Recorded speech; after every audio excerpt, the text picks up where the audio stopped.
Welcome to the channel فلمی شعلہ۔ آج ہم ایکسپلین کریں گے 2011 کی science fiction action film rise of the planet of the apps.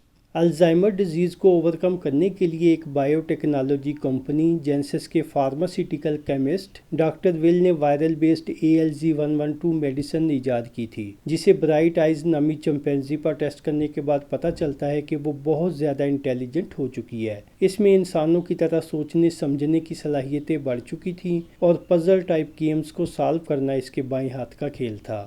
Doctor ول جب اس میڈیسن کے بارے میں جینسس لیب والوں کو پریزنٹیشن دے رہے تھے تو برائٹ آئیز کو زبردستی کیس سے باہر نکالا جاتا ہے تاکہ اس کی انٹیلیجنس کا جلوہ سب کو دکھایا جا سکے۔ ان دا سیم ٹائم کچھ ہوا یوں تھا کہ برائٹ آئیز اپنے بچے کو جنم دے رہی تھی، جس کی وجہ سے وہ کیس سے باہر نہیں آ رہی تھی۔ زبردستی باہر نکالنے پر اس نے ہنگامہ آرائی اور توڑ پھوڑ شروع کر دی۔ تنگ آ کر سیکیورٹی والوں نے اسے فائرنگ کرتے ہوئے مار دیا، جس کے بعد ڈاکٹر ول کا باس جیکبز اس پروجیکٹ کو ٹرمینیٹ کر دیتا ہے۔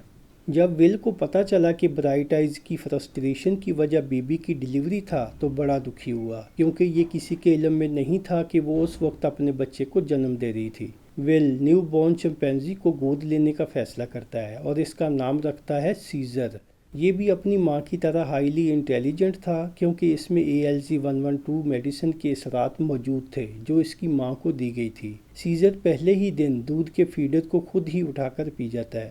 3 years later ہم دیکھتے ہیں کہ سیزر ایکسٹرا آرڈنری انٹیلیجنس کی وجہ سے ہیومنز کے ساتھ اشاروں کی زبان میں بات چیت کرنے کے قابل ہو چکا ہے۔ ول اور اس کی گرل فرینڈ کیرولین سیزر کو اکثر ریڈ ووڈ فارسٹ میں گھمانے لے جاتے تھے، جس کو یہ خوب انجوائے کیا کرتا تھا۔ ول کے ڈیڈ چارلس مینٹلی سک پرسن تھے۔ ول ان کا علاج اپنی تیار کی ہوئی میڈیسن ALZ-112 سے کرتا ہے، جس سے چارلس کی کنڈیشن 100% اوکے ہو جاتی ہے۔ اس میڈیسن کی وجہ سے یہ 2 سال تک بالکل ٹھیک رہے، لیکن آفٹر دیٹ میڈیسن کا اثر ختم ہو جاتا ہے اور ان کی صحت پرانی کنڈیشن میں واپس آ جاتی ہے۔ بیماری کی حالت میں ایک دن اس نے نیبر کی گاڑی کو ڈیمیج کر دیا۔ اس کا نیبر ہنسکر جھگڑالو قسم کا بندہ تھا، جس نے چارلس کے ساتھ ہاتھا پائی شروع کر دی۔ چارلس کو بچانے کے لیے سیزر نے ہنسکر پر حملہ کرتے ہوئے اسے زخمی کر دیا۔ یہ معاملہ اینیمل کنٹرول ڈپارٹمنٹ تک پہنچ جاتا ہے۔ وہ سیزر کو پکڑ کر ایپ شیلٹر میں منتقل کر دیتے ہیں۔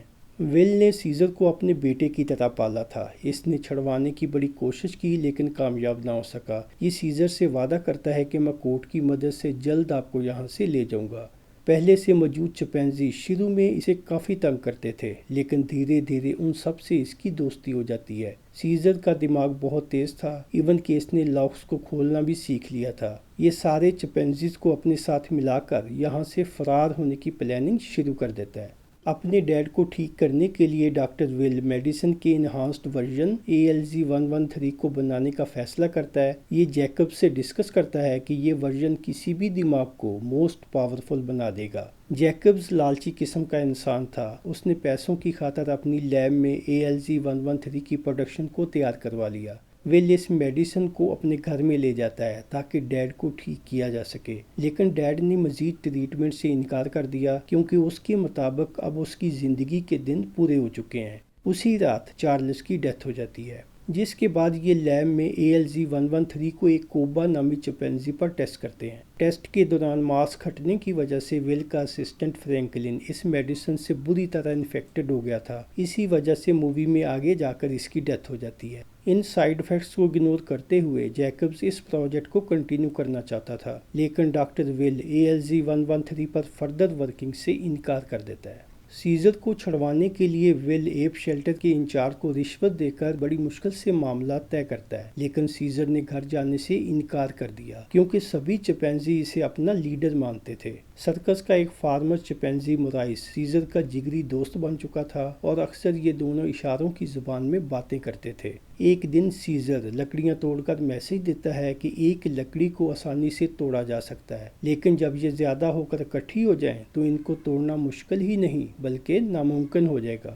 سیزر شیلٹر کا لاک توڑ کر ڈاکٹر ول کے گھر میں چلا جاتا ہے، جہاں سے اس نے ALZ-113 کو چوری کرتے ہوئے واپس ایپ شیلٹر میں جا کر میڈیسنز کو اوپن کر دیا۔ میڈیسن کا دھواں نکل کر ہر طرف پھیل جاتا ہے، جس سے سبھی چمپینزیوں کی انٹیلیجنس انہانس ہو جاتی ہے۔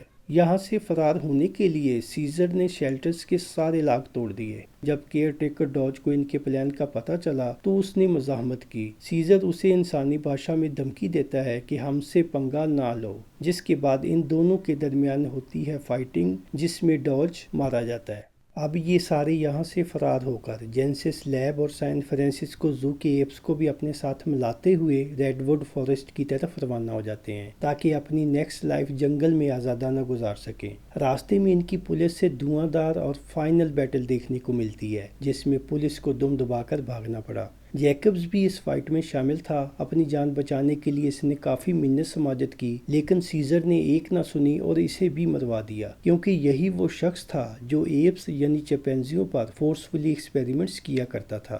لاسٹ سین میں دکھایا جاتا ہے کہ ایپس ریڈ ووڈ فارسٹ میں ہنسی خوشی اپنی لائف کو انجوائے کر رہے تھے۔ جب ڈاکٹر ویل نے جنگل میں جا کر سیزر سے گھر جانے کی ریکویسٹ کی تو سیزر اس کے کان میں انسانی بھاشا میں بات کرتا ہے کہ یہی میرا گھر ہے اور میں یہی رہنا چاہتا ہوں۔ اس کے ساتھ ہی پکچر کا اینڈ ہو جاتا ہے۔ Thank you so much for watching this video.